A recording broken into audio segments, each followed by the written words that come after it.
दोस्तों, आज हम आपको यात्रा कराने वाले हैं बाबा अमरनाथ की, जहां स्वयं भगवान शिव शिवलिंग के रूप में विराजित है। दोस्तों, यह शिवलिंग जम्मू से लगभग 350 किलोमीटर दूरी पर बड़े बड़े हिमालय की श्रृंखला के बीच एक विशाल पवित्र गुफा में विराजित है, जिसे बाबा बर्फानी और अमरनाथ के रूप में जाना जाता है। तो दोस्तों, इस बार 2025 में अमरनाथ यात्रा 3 जुलाई 2025 से शुरू होकर 9 अगस्त 2025 तक लगभग 38 दिन चलने वाली है। तो इस वीडियो में हम आपको अमरनाथ यात्रा कैसे करें, कब करें, ट्रेन, बसेस और एयरप्लेन से यात्रा कैसे करें, वहाँ खाने पीने की क्या व्यवस्थाएं हैं, ट्रेन बुकिंग कैसे करें, दर्शन का सही तरीका क्या है, और सबसे महत्वपूर्ण बात की यात्रा रजिस्ट्रेशन और यात्रा कार्ड ऑनलाइन या ऑफलाइन कैसे करें, घोड़ा खच्चर पालकी से यात्रा कैसे करें और इनके चार्जेस कितने रहेंगे, और अमरनाथ गुफा की रहस्यमय कहानी। और वीडियो के अंत में आपको यात्रा में लगने वाला संपूर्ण खर्चा यानी टोटल बजट बताएंगे। तो बने रहिए वीडियो के अंत तक और चैनल को सब्सक्राइब करके कमेंट में हर हर महादेव जरूर लिखिए। तो चलिए शुरू करते हैं। नमस्कार दोस्तों, स्वागत है आपका तेजस ऑन फैक्ट चैनल पर फिर एक बार। दोस्तों, अमरनाथ यात्रा की शुरुआत करने से पहले आपको अपने गांव शहर से अपना मेडिकल सर्टिफिकेट बनवाना पड़ता है, जो आपको अपने निजी गवर्नमेंट या प्राइवेट हॉस्पिटल से मिल जाता है। मेडिकल सर्टिफिकेट के बाद आपको यात्रा रजिस्ट्रेशन करना पड़ता है। यह रजिस्ट्रेशन ऑनलाइन इस वेबसाइट से आप कर सकते हैं। तो यात्रा रजिस्ट्रेशन के बाद आपको अपना सामान पैक करके ट्रेन, बसेस और हवाई मार्ग से आपको जम्मू आना है। अगर आपने ऑनलाइन रजिस्ट्रेशन नहीं किया तो जम्मू रेलवे स्टेशन पर और बहुत सी जगह पर आप ऑफलाइन रजिस्ट्रेशन कर सकते हैं। दोस्तों, आप चाहे ऑनलाइन या ऑफलाइन रजिस्ट्रेशन करें, लेकिन आपको RFID कार्ड जम्मू में ही बनवाना पड़ता है। दोस्तों, RFID card Jammu railway station पर, वैष्णवी धाम पर और भगवती नगर बेस कैंप पर आप बना सकते हैं। तो RFID कार्ड बनाने के बाद आपको भगवती नगर बेस कैंप आना है। यहाँ से आपको आर्मी की सिक्योरिटी के साथ यात्रा कराई जाती है। भगवती नगर बेस कैंप में आपको होटल्स और धर्मशाला भी देखने को मिलती है, जहाँ आप रात भर रुक सकते हैं। दोस्तों, भगवती नगर बेस कैंप से अमरनाथ तक जाने के लिए 2 रास्ते निकलते हैं। एक है बालटाल से अमरनाथ गुफा तक, जो लगभग 14 किलोमीटर का है, जिसे आप 6 से 8 घंटों में पार कर सकते हैं। लेकिन यह रास्ता बहुत ही कठिनाई वाला है, जिसकी जानकारी हम आपको अगले वीडियो में बताएंगे। और दूसरा रास्ता है पहलगाम से अमरनाथ गुफा तक, जो लगभग 48 किलोमीटर का है, जिसे 3 से 4 दिन में पूरा किया जा सकता है। और यह रास्ता कम चढ़ाई वाला और बहुत ही सुंदरता से परिपूर्ण है। तो भगवती नगर से सुबह 2-3 बजे बालटाल और पहलगाम के लिए बसेस निकलती है। तो आपको सुबह पहलगाम के बस में बैठकर पहलगाम आना है, जिसका लगभग 450 से लेकर 600 रुपए तक बस का किराया रहता है।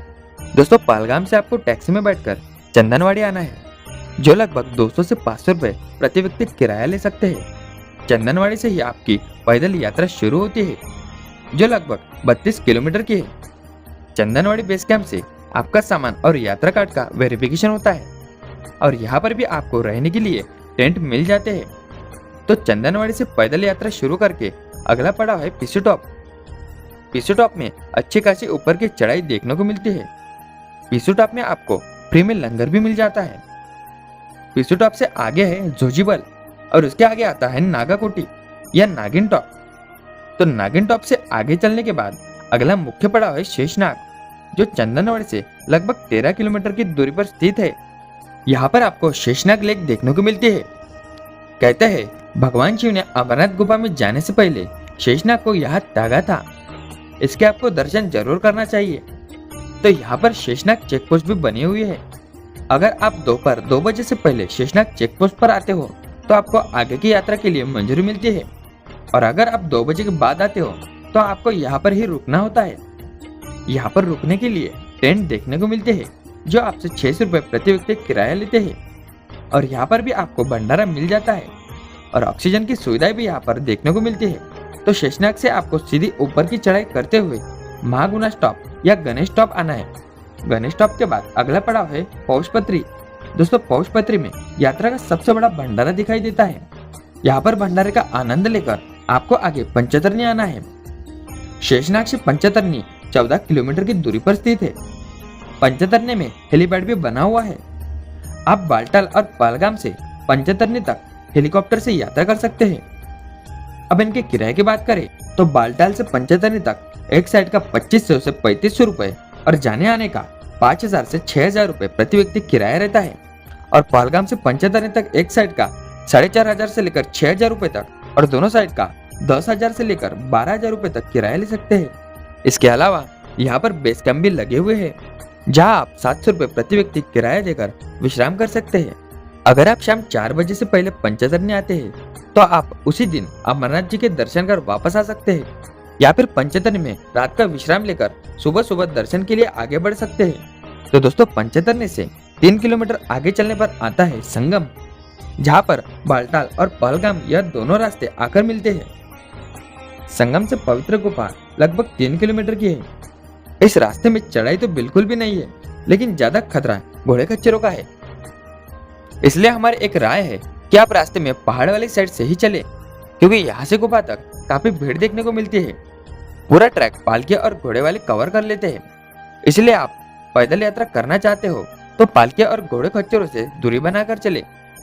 तो संगम से 1 किलोमीटर चलने के बाद गुफा के नीचे ही बेस कैंप है, जहाँ आप विश्राम कर सकते हैं। यहाँ पर टेंट वाले 1000 रुपए प्रति व्यक्ति किराया ले सकते हैं। यहाँ से गुफा तक आपको पूरा मार्केट दिखाई देता है, जहाँ से आप पूजा का सामान, प्रसाद इत्यादि ले सकते हैं। तो दोस्तों आपको धीरे धीरे कर गुफा की तरफ बढ़ना है। गुफा के नीचे से ही आपको भव्य और दिव्य अमरनाथ गुफा के दर्शन होंगे। यह गुफा इतने विशाल आकारों में विराजमान है पहाड़ों में कि मानो जैसे स्वयं भगवान शिव ने खुद अपने हाथों से इसे बनाया है। पवित्र गुफा में प्रसाद के अलावा कोई भी मोबाइल, कैमरा, इलेक्ट्रॉनिक वस्तु या सामान ले जाने की अनुमति नहीं है। इसलिए नीचे लॉकर की सुविधाएं भी देखने को मिलती है, जहां आप अपना सामान सुरक्षित लॉकर में रखकर दर्शन के लिए जा सकते हैं। तो लॉकर में सारा सामान रखने के बाद अब आपको दर्शन की लाइन में लगकर देवादिदेव महादेव, संपूर्ण जगत के स्वामी भगवान शिव के हिमलिंग स्वरूप में दर्शन प्राप्त करने हैं। तो दोस्तों अब यहाँ की रहस्यमय कहानी बताते हैं। कहते हैं भगवान शिव को माता पार्वती को अमर कथा सुनानी थी, जिससे कोई भी जीव न सुने। इसलिए भगवान शिव ने इस गुफा का चयन किया था। जब उन्होंने गुफा के लिए प्रस्थान किया तब उन्होंने उनके सभी करीबियों को त्याग दिया था। उन्होंने सबसे पहले नंदी जी को पहलगाम में त्यागा था, फिर आगे आकर मस्तक की चंद्रमा को चंदनवाड़ी में त्यागा था, अपने गले के नाग को शेषनाग में त्यागा था और अपने पुत्र गणेश को महागुणस पर्वत यानी आज के गणेश टॉप पर त्यागा था। उसके बाद इस गुफा में आकर भगवान शिव ने माता पार्वती को अमर कथा सुनाई थी। कहते हैं कथा सुनाने के बाद भगवान शिव वहां लिंग स्वरूप में विराजित हो गए। इसी से इस गुफा का नाम अमरनाथ गुफा पड़ा। कहते हैं इस गुफा को सबसे पहले महर्षि भृगु ने ढूंढा था और सभी को इसके बारे में जानकारी दी थी। तभी से अमरनाथ यात्रा की शुरुआत हुई थी। तो दोस्तों बाबा अमरनाथ के दर्शन करने के बाद आप चाहे तो फिर से पहलगाम वाले रास्ते से वापस आ सकते हैं या फिर बालटाल वाले रास्ते से भी आप वापस आ सकते हैं। अब एक बात का ख्याल जरूर रखें कि आप पूरी यात्रा में कहीं पर भी प्लास्टिक, वेफर्स या कहीं भी कचरा ना करें, और अगर आपको कहीं कचरा भी नजर आए तो आप उसे आसपास के कचरा पेटी में डाल दें, ताकि पूरी यात्रा में भक्तों को कहीं पर भी गंदगी न मिले। और अगर किसी यात्री की सेहत ज्यादा खराब हो जाती है तो उनके लिए निःशुल्क हेलीकॉप्टर सेवा भी दी जाती है। अब घोड़े खच्चर और पालकी की बात करें तो यह आपको पहलगाम और चंदनवाड़ी से मिल जाते हैं, जिनकी प्राइस 2000 से लेकर 20,000 रुपए तक घोड़े और पालकी के होते हैं। अब यह आपकी यात्रा दूरी पर डिपेंड करता है। तो दोस्तों यहाँ पर हमारे अमरनाथ की यात्रा संपूर्ण होती है। तो अब बात करते हैं टोटल बजट की। तो दोस्तों जम्मू से भगवती नगर बेस कैंप तक 200 से 400 रुपए बस टैक्सी का किराया और भगवती नगर से पहलगाम तक 500 से 1700 रुपए तक बस का किराया है। अगर आप पहलगाम में नाइट स्टे लेते हैं तो 800 से 2000 रुपए तक होटल का किराया है और पहलगाम से चंदनवाड़ी का 100 रुपए टैक्सी का किराया है। चंदनवाड़ी से पैदल यात्रा शुरू करके आप 2 जगह पर रुक सकते हैं। एक है शेषनाग, जहाँ 600 रुपए प्रति व्यक्ति ट्रेन का किराया लगता है, और दूसरा है पंचतरनी, जहाँ 700 से 800 रुपए ट्रेन का किराया है और पूरे यात्रा में खाना पीना बिल्कुल भी फ्री है। तो जम्मू से अमरनाथ गुफा और वहां से वापस जम्मू तक लगभग आपको 4000 से लेकर 6000 रुपए तक खर्चा लग सकता है। और अगर आप घोड़े खच्चर और हेलीकॉप्टर से यात्रा करते हैं तो यह खर्चा और भी बढ़ जाता है, और यह खर्चा जम्मू से जम्मू तक है। जम्मू से आपके गांव शहर तक वो खर्चा अलग है। तो दोस्तों यह थी बाबा अमरनाथ की संपूर्ण यात्रा और जानकारी। आपको कोई और जानकारी चाहिए तो कमेंट में जरूर पूछना और चैनल को सब्सक्राइब करके कमेंट में हर हर महादेव जरूर लिखना। मिलते हैं अगली वीडियो में।